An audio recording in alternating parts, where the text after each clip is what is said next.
जो संशय रूपी सर्प को ग्रसने के लिए गरुण हैं, अत्यंत कठोर तर्क से उत्पन्न होने वाले विषाद का नाश करने वाले हैं, आवागमन को मिटाने वाले और देवताओं के समूह को आनंद देने वाले हैं, वे कृपा के समूह श्री राम जी सदा हमारी रक्षा करें।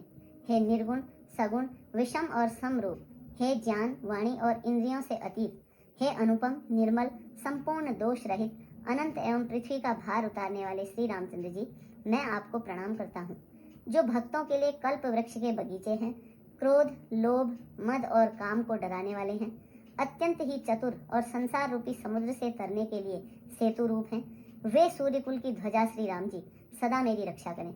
जिनकी भुजाओं का प्रताप अतुलनीय है, जो बल के धाम हैं, जिनका नाम कलयुग के बड़े भारी पापों का नाश करने वाला है, जो धर्म के रक्षक हैं और जिनके गुण समूह आनंद देने वाले हैं, वे श्री राम जी निरंतर मेरे कल्याण का विस्तार करें।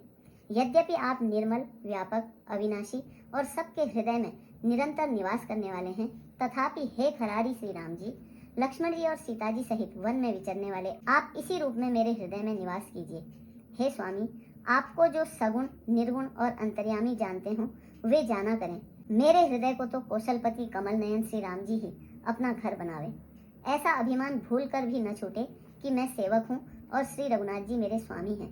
मुनि के वचन सुनकर श्री राम जी मन में बहुत प्रसन्न हुए।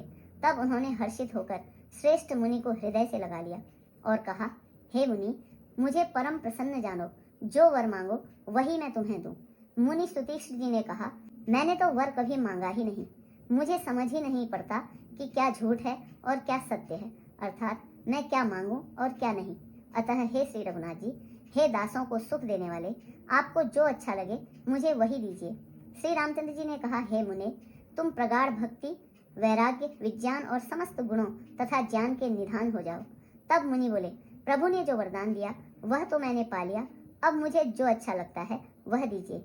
हे प्रभु, हे श्री राम जी, छोटे भाई लक्ष्मण जी और सीता जी सहित धनुष बाणधारी आप निष्काम स्थिर होकर मेरे हृदय रूपी आकाश में चंद्रमा की भांति सदा निवास कीजिए।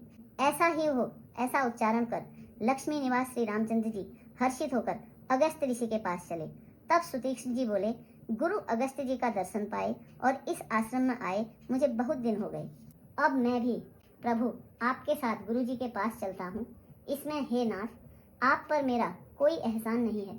मुनि की चतुरता देखकर कृपा के भंडार श्री रामचंद्र जी ने उनको साथ ले लिया और दोनों भाई हंसने लगे।